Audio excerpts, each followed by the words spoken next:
Les pompiers français et espagnols luttent sans relâche contre les incendies, alors qu'une nouvelle vague de chaleur menace d'aggraver encore la situation.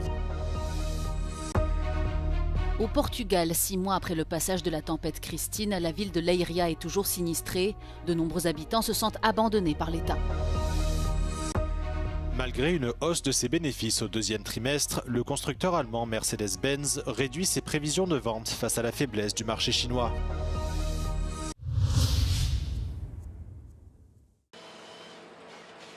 En Espagne et en France, les pompiers redoublent d'efforts pour contenir les incendies avant l'arrivée d'une nouvelle vague de chaleur.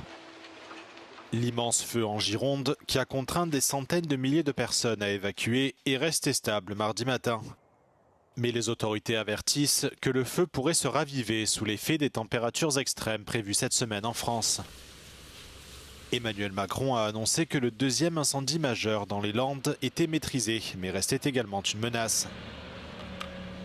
De l'autre côté des Pyrénées, les pompiers ont connu une nuit plus calme dans leur lutte contre les incendies à l'ouest de Madrid. Mais là aussi, les prochaines heures seront décisives alors que les températures recommencent à grimper. Au total, plus de 300 000 personnes ont été contraintes de fuir leur domicile dans les deux pays. Il s'agit de l'une des plus grandes opérations d'évacuation en Europe depuis des décennies.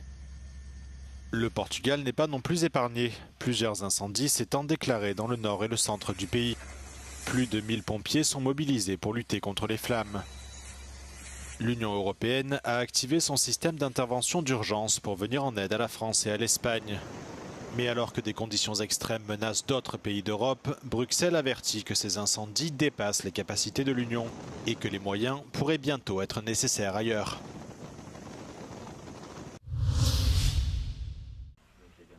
En Europe occidentale, 2 tiers des enfants ont fait face à des chaleurs extrêmes au cours du premier semestre 2026.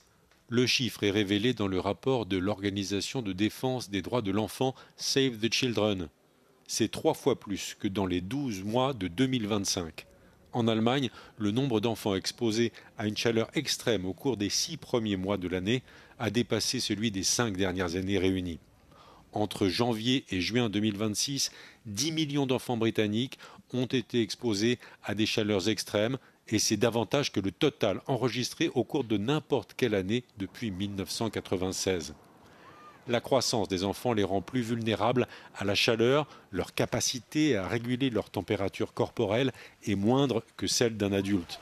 Les enfants courent un risque plus élevé de traverser des périodes de déséquilibre en sels minéraux, de fièvre ou d'attraper des maladies respiratoires ou rénales. Plus de 50 entités et acteurs du complexe militaro-industriel impliqués dans la production de drones russes à longue portée sont visés par le 21e train de sanctions de l'UE contre la Russie. Plus de 30 entrées sur cette nouvelle liste visent le réseau de fabrication et d'approvisionnement des drones Garpia à longue portée. L'Ukraine a subi une pression considérable de la part de ces drones d'attaque, déclare un haut responsable de l'UE. Les entreprises produisant des ogives, des propulseurs de fusées, des catapultes et d'autres pièces nécessaires au déploiement de ces armes à longue portée sont incluses. Ce train de sanctions vise également le système satellitaire russe concurrent de Starlink, connu sous le nom de Razvet. Ce système, installé en orbite terrestre basse, est produit par la société aérospatiale russe Bureau 1440 et a pour objectif de fournir aux Russes un accès à Internet haut débit. 16 de ces satellites ont été mis en orbite pour la première fois en mars 2026, l'objectif étant d'en avoir installé 250 en 2027 et 900 d'ici 2035. Cette mesure pourrait affaiblir les capacités de la Russie sur le champ de bataille. La perte d'accès de Moscou à Starlink en février avait eu de graves répercussions sur ses performances au combat. Les États-Unis ont lancé ce lundi une réévaluation de leur présence militaire en Europe, donnant ainsi suite aux annonces faites par Donald Trump il y a plusieurs mois, qui avait alors étrillé plusieurs de ses alliés européens. Le président américain a déclaré que cette mesure n'était pas liée à des désaccords avec les dirigeants du vieux continent, mais qu'il s'agissait plutôt d'une initiative visant à garantir que l'Europe aille de l'avant et assume la responsabilité principale de sa défense. L'issue de cet examen sera une accélération de la transition de l'OTAN vers une alliance plus forte, plus équitable et plus durable, a assuré le sous-secrétaire américain à la défense, Elbridge Colby.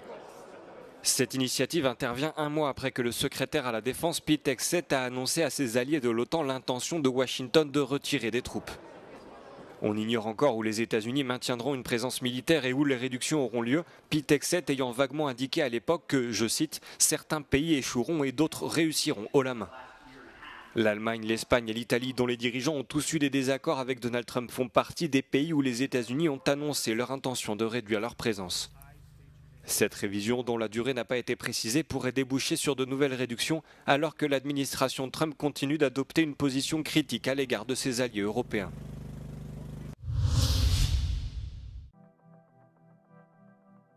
La vie de Maria de Rosario et de son mari a été complètement bouleversée le 28 janvier 2026 au petit matin. À cause de la tempête Christine, ils ont dû quitter dans la précipitation la maison où ils vivaient depuis plus de 30 ans. 6 mois plus tard, les travaux de restauration n'ont toujours pas commencé. O empreiteiro diz que primeiro tem que ter material, para depois poder vir para cá. E eu vou ter que ter dinheiro para poder lhe pagar. Como o seguro está a atuar, deu dinheiro, mas não abrange a despesa toda. Portanto, ou seja, eu, se for assim, eu não sei se vou conseguir pôr a casa de pé. Por caso que o Estado não dê esse dinheiro para as janelas e para as portas, ainda mais difícil fica. À Leiria, des milliers de demandes d'aide n'ont toujours pas été examinées. Se fosse em Lisboa as coisas tinham-se movido de outra maneira. Dans cette entreprise de fabrication de moules, 2 des 5 unités de production ont été détruites. Les pertes directes s'élèvent à elles seules à 9 millions d'euros. A solução é, digamos que, sucata.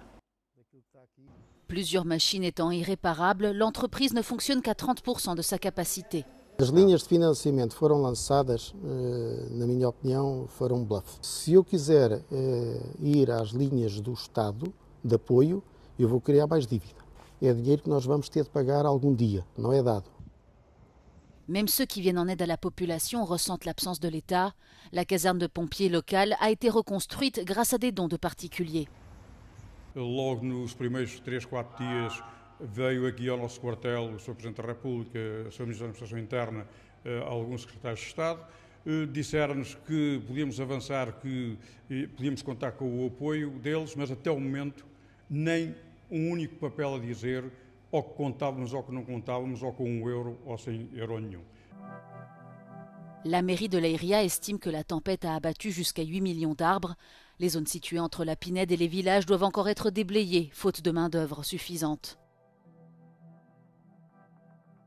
Mesmo ao lado de pequenas ruas como esta, há amontoado de troncos caídos, ladeados por ramos e vegetação densa, isto a 100 metros de um centro escolar e de um pavilhão desportivo, sendo que logo ali embaixo encontramos uma série de casas. Um barril de pólvora em pleno verão, quando o risco de incêndio é maior. João Azevedo, Euronews, Leiria. La souveraineté énergétique de l'Union européenne passe par les énergies renouvelables. C'est ce que plaide le rapport de l'Institute for Energy Economics and Financial Analysis. L'IEEFA est l'acronyme de cette ONG basée aux États-Unis, dont la spécialité est l'étude des marchés de l'énergie.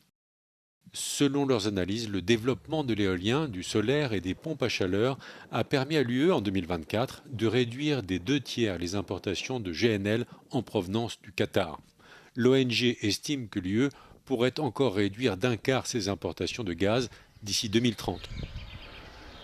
Pour atteindre l'objectif, l'Union européenne devrait installer chaque année 4 millions de pompes à chaleur, une 60aine de grands parcs solaires et entre 5 et 6 000 éoliennes modernes. Dans son rapport, l'ONG note comme l'UE a remplacé les importations de gaz russe par du GNL américain et qatari. Les analystes y voient le déplacement d'une dépendance pour une autre. En 2025, les énergies propres ne représentaient que 26% de la consommation énergétique de l'UE, soit un volume largement inférieur à l'objectif de 42,4% fixé pour 2030. Les conclusions du rapport relèvent aussi le risque inhérent d'une dépendance croissante vis-à-vis de la Chine, la superpuissance montante en matière de panneaux solaires et de batteries lithium.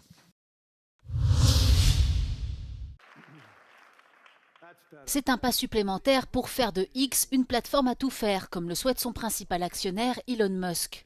Ce lundi, le réseau social a lancé un nouveau service bancaire et financier pour tous ses abonnés Premium et Premium Plus aux États-Unis. Baptisé X-Money, celui-ci permet de payer, d'effectuer des transferts d'argent et des virements, mais aussi de disposer d'un compte de dépôt rémunéré pouvant aller jusqu'à 6% et d'une carte de retrait à la fois digitale et physique.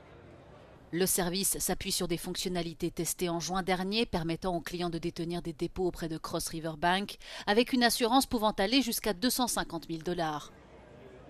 Avec près de 600 millions d'utilisateurs mensuels, Elon Musk ambitionne de faire du réseau social X l'équivalent américain du chinois WeChat du groupe Tencent. Une plateforme qui combinerait messagerie, opérations financières, mais également des commandes ou des réservations en ligne. L'action Mercedes-Benz a progressé de plus de 5% mardi matin à Francfort, après que le constructeur allemand a annoncé une hausse annuelle de 22% de son résultat opérationnel. Les performances de l'entreprise ont été soutenues par ses ventes de véhicules utilitaires et par ses services financiers. Elle enregistre en revanche une forte baisse de 26% dans sa division automobile. La direction de l'entreprise explique cette chute par des conditions de marché plus difficiles, notamment en Chine, où les constructeurs européens font face à une concurrence de plus en plus intense. Mercedes-Benz se félicite en revanche d'une hausse annuelle de 51% de ses ventes de véhicules électriques, portée par une croissance de 87% en Europe.